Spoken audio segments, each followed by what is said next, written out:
Hi everyone, Nubkeks here. In today's video, I'm going to be teaching you how to break the meta with solo tank Leoric in this particular case. I'm going to be talking about map rotations and stuff as well, which are a bit out of the ordinary. So yeah, normally I'm teaching you guys to play along with the meta, or what the meta is. The meta being, for any given patch, what is, or more so I suppose what's perceived to be, because it doesn't always match up, the best way to play the game at any given time.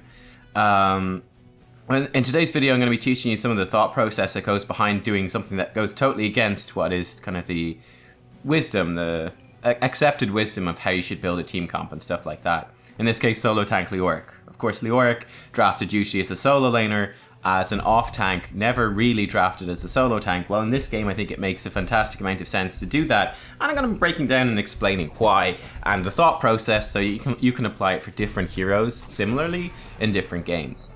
Okay, first things first, let me explain the Leoric build. I actually think that this Leoric build is not super popular at the moment or anything, or well, the build is probably the most popular one of the Leoric builds, but the hero's not super popular at the moment. I actually think he's insanely strong. I actually think this is sleeper OP.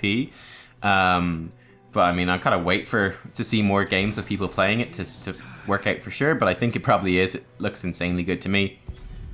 We get Consume Vitality at 1, reduces our Q cooldown by 2 seconds, and we heal for 4% max HP every hero we hit with our Q. Level 4, we take Ghastly Reach, improving the range of Q by 25%. We're going to synergize that with level 13 and 16. These are the crucial parts of the build. All of these are crucial, actually. Ominous Wraith and Royal Focus. So 13 Ominous Wraith doubles the duration of Wraith Walk, and this is insane, when you touch an enemy hero with your Wraith, they do half damage for 4 seconds. Now with Royal Focus at 16, whenever we use Wraith Walk, it makes our next Q do 50% damage. Nice. And every hero we hit with our Q reduces the cooldown of Wraith Walk by 7 seconds. So, in other words, what we can do is, we pop our Wraith to get into the fight, we touch the enemy heroes, they all do half damage for 4 seconds, we pop out of our E, because we probably take some damage because we're standing still with our body while we're doing that. Then we pop our Skeletal Swing, does 50% bonus damage, it's got bonus range, it heals us for 4% of our max health every hero we hit, and if we hit 2 heroes, we basically reset Wraith Walk, so we can do some basic attacks. Then when that Wraith Walk half damage debuff goes off, we can pop Wraith Walk again, slip through the enemy team again, they're all doing half damage, pop out, hit them with another Skeletal Swing, fantastic. In between this, we got level 7 and level 20, Hopelessness and Burning Despair. So Hopelessness increases the range of Drain Hope, Burning Despair, we do damage per second to nearby enemies, and the damage in area is doubled while Drain Hope is active. So this is supposed to synergize with the Wraith Walk build, right? While we're standing still Wraith Walking, the Drain Hope from our body has extra range, so hopefully it stays latched on for longer, doing damage, healing us, and then pulsing damage with Burning Despair at level 20. It's very strong. Take March of the Black King at level 10 as well, so we can throw a March of the Black King into the mix, which gives us lots of damage and tons of healing too. And that's basically the idea of this build. I think it's ridiculous. But anyway, yeah, as you can see in this draft, crucially, you can see our 3 allies picked first, and you can see us instantly moving towards solo tank Leoric just based off of that. Now we see the 2 damage picks that the enemy team is locked in, and I'm moving even more towards solo tank Leoric. I just lock it in straight away, right? We still need a healer. We're going to get a healer, so I know I'm going for solo tank Leoric. Why does it make sense? Number 1, based off of our teammates, and then number 2, based off the enemy team, and then also, of course, considering the map. So, if you look at our team, one thing you'll notice, we've already got 3 damage dealers, and both Zul and Illidan kind of fulfill that sort of off-tanky type role. But one thing about all 3 of our damage is that they're all pretty tanky, right? So Zul, he's got his Bone Shield for some protection, and he's got, probably Skeletal Mages, so he's got some of that stuff going on. He can slow down attack speeds. He's fairly tanky for a melee guy. I mean, not super tanky, but relatively to other damage dealers, he's not too bad. Tychus, certainly as a range damage dealer, is one of the tankier ones. Now, I mean, Azebo and Azmodan on the other side would be perhaps tankier, but Tychus is quite tanky. He's very strong at dueling, so he should be able to pressure the Zeratul off pretty well. And then he obviously gets armor while he's in Odin, all that sort of stuff. And then Illidan is Illidan. He's quite survivable as well. I'll continue the explanation after the load screen here. Alright, but continuing on from where I was. So, yeah, we got these, all of our damage dealers are pretty tanky. I mean, and when we look at where Zeratul is going to go as well, what Zeratul is going to try to do, I mean, maybe Tychus or Rhaegar are the easiest ones for him to target, but they're both pretty good at fighting and fending for themselves, and they can both protect each other, so they should be pretty safe from that. Diablo, if he wants to go forwards and bring Karazim probably with him, has to go through Azul, potentially the Illidan, and again the Rhaegar and the Tychus damage. So we should be in a pretty good spot. Usually as a tank, well, I'm trying to work on some videos on tanking. There's so much complexity and strategy in terms of tanking. That's kind of hard to actually break it down. I find that's what I'm kind of struggling to do. But certainly in this game, one sort of job that a tank would do is oftentimes try to engage for their team, right? Think of ETC. You're trying to engage, trying to protect, sometimes trying to protect your team, lock down the enemy team, set up your damage dealers. Well, how do I need to do that in this game, given the damage dealers that we have? Also worth noting here at the start, it's actually worth it for us to die because, hey, trading with the Diablo is nice, because that means he's not getting any souls. Well, he gets some souls from killing us, but he won't get any souls from the minions for a while. And yeah, we're going to respawn in lane, so we'll be there to soak XP, so I think it's a worthwhile trade overall. Also, just to mention, because I'm not going to get too much of a chance to talk about some of the micro and the gameplay, I make a few silly mistakes in this game and a few nice plays, basically trying to block Diablo's spells with my E, with the Wraith Walk, so we get unstoppable, so his stuns no longer, and his pushes and stuff no longer actually move us. So I think I do it right a couple of times and I mess up a couple of times, so just to note that at the start of this as well. But yeah, so for this game, Leoric doesn't have engage, right? That's what he doesn't have. He doesn't have any stuns. So those are two massive things that are lacking in terms of tanks. He also doesn't have a ton of mobility. You've got your Wraith Walk mobility, but that's quite specific. It's not the same as like a Dwarf Toss or like a Power Slide from ETC, nothing like that. We can go for Entomb, but that makes us an awful lot less tanky, right? As a form of kind of engage and lockdown. So that's kind of what's going on with Leoric. That's like his typical weaknesses.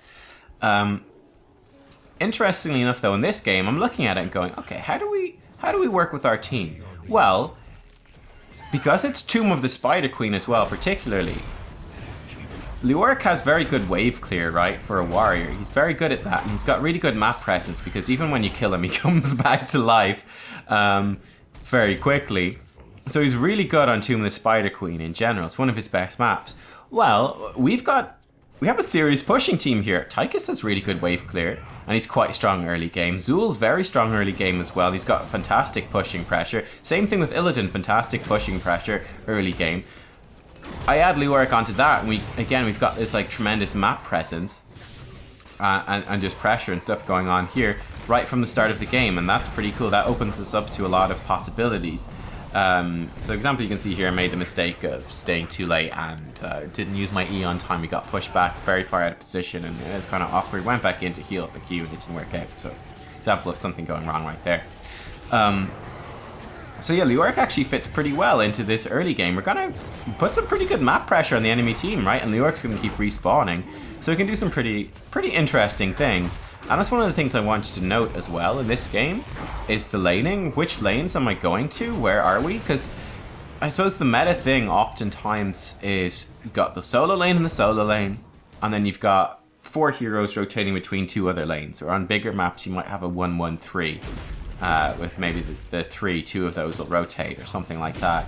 Yeah, one of the things I want you to notice in this game is just how much time we spend in the lanes. You'll notice that I'm going all over the place quite a lot in this particular map.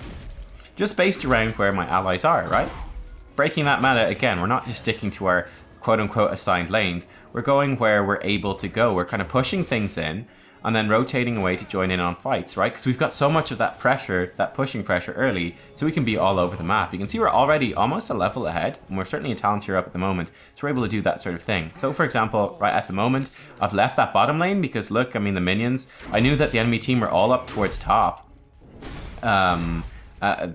The minions, there was no enemy minions for me to soak XP for, so I made my way up towards that middle lane and got some pressure and was nearby to do some stuff there. Now I notice that the enemy team, they're still all up top, they haven't come down bottom and the turrets are depleting ammo, so I'm going to start pushing this in, get some real nice structural damage down, and our teammates are still doing well up top. Now I think I actually die probably here. Yeah, okay, so I'm gonna die from pushing in so much. But they've sent everyone to deal with me because one of their heroes was dead, and this is the other 4. So now Zul's getting a free push up top. Our teammates just got a free turn in and free push in middle. So even though they've all come down to gank me, it's actually cost them an awful lot in terms of map pressure and presence. And I'm going to respawn as Leoric. So I thought that was really interesting as well. In terms of, okay, sure, we went and we died. There we go, we did the Diablo thing properly that time and he dies. Nice. He obviously intended to throw me over his shoulder and then shadow charge us both back towards his team.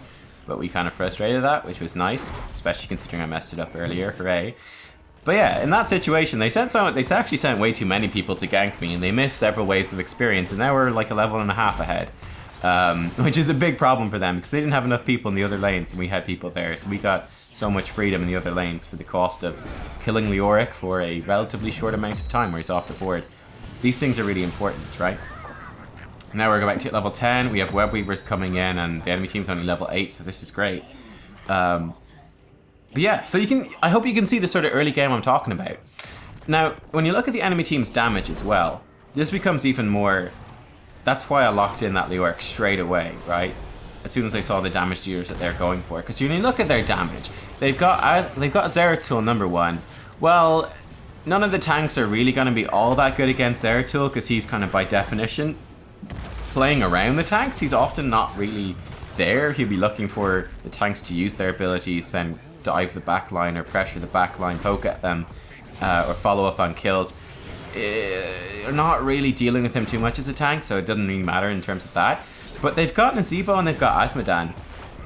When you consider like what I'm going for here, they're both very immobile, number 1, so I don't need too much mobility to capitalize on that. They're also both backline damage dealers that are relatively slow in terms of doing damage. So my Wraithwalk build later in the game is going to be super effective against them, right? I can just pop my Wraithwalk.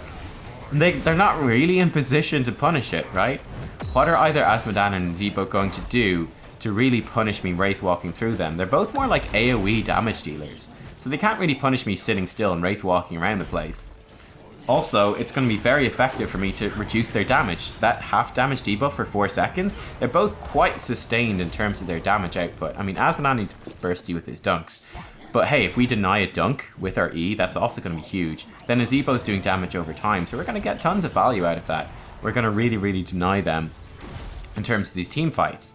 It's going to be very difficult for the enemy team to play around that, because I can simply Wraith walk through and then be slowing them down. My skeletal swings pop me out in the middle of them. Very difficult for them to punish that. And then in the meantime, Illidan can be diving in as well. Tychus going to be shelling away from the back line. Rhaegar protecting against the Zeratul. So it's actually, I think it works out to be a really nice comp. Even though it's something that you can see our teammates are like, yeah, solo tank Leoric, go play this comp in Hero League. It's not a comp that's ever considered meta or taken seriously. You see here, it's pretty interesting as well. So I've noticed that they've sent some heroes towards top, specifically that Illidan just used the hunt up top. So I'm like, alright, I'm going to overextend down bottom to kind of draw them away. You can see right here as well, mini thing, as I'm trying to position so that Diablo can't stun me against a wall. And then that I can, yeah, he just saved his Kerosene there. And then try to get in position so that I can march the Black King through them afterwards. Now, the march actually didn't end up being all that good, but we put some pretty decent pressure out. But yeah, kind of what triggered that overextension was going, okay, hang on. Illidan's just dove up top. He's using, he's used his the hunt. So I'm going to go in aggressive down here, draw them away. If they kill me, I die, but I'll just respawn as Leoric. And if they send enough players down bottom to actually kill me, that means that our teammate should win that dive up top lane, and we'll have like total map control up top. And you can see this is kind of something similar to that is actually what's happening. It doesn't actually matter whether I live or die here, it's fine. They sent so many people down bottom that our teammates are actually able to simply go up and start the boss, and the enemy team is quite far away, and they're actually not aware. They don't have any map vision, they don't have any of their structures left either, so actually able to do a lot of punishment for that. We're able to take this boss and they're nowhere near being able to stop us. We've also got a massive XP lead because of this early game, so we're up 3 levels and a talent tier. So they're under huge pressure to do that. So yeah, that also works out quite nicely in our favor here as well. So yeah, also able to overextend a bit more thanks to level 13. Double duration on Wraithwalk gives you even better escape. So that's kind of nice too. here was kind of interesting. Zul was spam pinging to turn in, so I went to turn in. Now we didn't send anyone else to turn in, so we don't actually get the web weavers, and the enemy team does. So me going to push that mid lane then and turn in the gems actually does end up not working out. There's no point in turning in without anyone else doing it because we don't get the turn in off of it. And you can see here kind of like team fight plan sort of trying to be executed here. So I'm diving in amongst the enemy team, trying to mark them, trying to push them off so the boss can get a push in here. And then we use the March of the Black King to kind of cover the lapse in our fighting once Wraith Walk's on cooldown, right? Because we don't have the Wraith Walk cooldown reduction until level 16. Don't know what Illidan's doing here, but we're going to come in and support him anyway. We managed to get damage reduction on almost the entire enemy team, kind of following up damage here. That's a great palm from the Karazim. Zeratul goes in behind, Tychus destroys him, and yeah, so the dive, as it were, continues. Now, I would say overall, as a map move, this is a pretty bad one, in the sense that we got the boss, the enemy team, we wanted to turn in with the boss, the enemy team gets a turn in, you want to at that point just use the boss usually just to deny the turn in. That's kind of all you want to do. We actually killed Diablo with this, which is nice. I'm super deep, so I don't have much choice here. Just trying to get that damage reduction in on the, what's his face? Zeratul arrives though on the Nazebo, but Zeratul arrives and kills me. Makes me sad. Makes me sad. But yeah, I think it was more than worthwhile, right? We die for Diablo's death. Again, we'll respawn. Actually, we'll respawn similar enough in terms of timing. But we should be alright. And we've got enough gems, so we'll be looking to turn in, and I'll be looking to respawn around about the same time that the web weavers come down. It's not a real rush to do that, and we're looking probably to end the game at that point, because 16 to 13, enemy team down 2 keeps. We've got web weavers. It's pretty good. Also, level 16, a massive power spike. And they've gone for Taste for Blood Asmodan, and he's got no stacks, so yeah, that's not looking too good. So I'm actually respawned kind of too far behind. You can see sort of, you do get some engage actually with this Leoric, because you can kind of Wraith Walk forwards. When you do have Entomb as well, you can do like Wraith Walk into Entomb. That can definitely catch people out, but we don't have all that much follow-up for Entomb. In fact, I think Entomb would actually make Illidan's engage worse. It probably just gets in his way. He'd dive over it by accident or something. So we don't actually really want Entomb. I mean, our Zul or, you know, Regard, Illidan, they're not really going to follow up an Entomb. It's not going to be that great. So here we go. Mark that Nazebo. Half damage from your heroic. Thank you very much. Come out in the middle of the enemy team. It's good. VP actually stops our March of the Black King, which is going to go through the entire enemy team. Yeah, you can see they're lining up so perfectly. Just Wraith Walk through them all. Come out, Q through them all. Nice. Do some damage, Wraith Walk again once that debuff expires, and we're able to keep denying this damage. Come out again, Q as well, and they're taking massive damage, but like, how are they supposed to stop this, right? How are you supposed to stop this solo tank Leoric? In fact, they all die, because I can go through their entire team and just half damage. That's insanely good. In fact, it's probably out of all the potential tanks they could have chosen, I think the Leoric actually worked out being the best option. It's totally off meta, it's not what you'd expect, but when you look at how our team functions in the team fight, and importantly when you look at their team functions and the weaknesses, is they've got these backline damage dealers that are easy to tag with Wraith Walk. They can't really punish me being in Wraith form, and they've got this sort of slow AoE damage which I can just slowly AoE heal through and deny that with my Wraith Walk with the Ominous Wraith. I think this build is so OP, but yeah, it's insane. And we actually get top damage as well, which is awesome, right? But we're able to do so much in that fight. And you see those late game team fights, we just absolutely destroy them, even under their core, absolutely destroyed. And there you go, guys. I hope that was kind of an interesting game. There's a lot of stuff I wanted to cover. I'm not sure if I got to cover it all, but what I wanted to show you was something that, you know, it seems totally bizarre, but when you actually break down the mechanics of it and how it functions and you understand it, you go, yeah, no, it actually does fit. It actually fits really, really well in this particular weird circumstance.